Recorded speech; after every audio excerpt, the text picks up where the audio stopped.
যে তিনটি কথায় স্ত্রী বা স্বামী ভেঙে পড়ে বলা হারাম ইসলামের দৃষ্টিতে। এক, তোর মতো মানুষকে বিয়ে করাই ছিল আমার ভুল।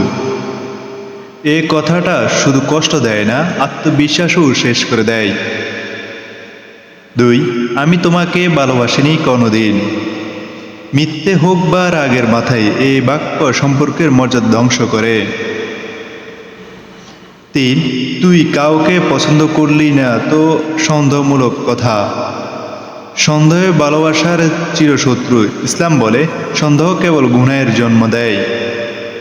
রাগে বলা কথাও লেখার মতো হয়ে যায়। তাই ইসলাম বলে রাগলে চুপ থাকো। ভালোবাসা মানে জেতা নয়, বরং ধৈর্য ধরে আগলে রাখা।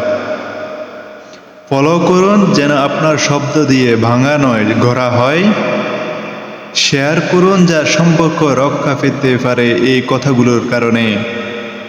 ভিডিওটি ভালো লাগলে সাবস্ক্রাইব করে পাশে থাকুন। ধন্যবাদ।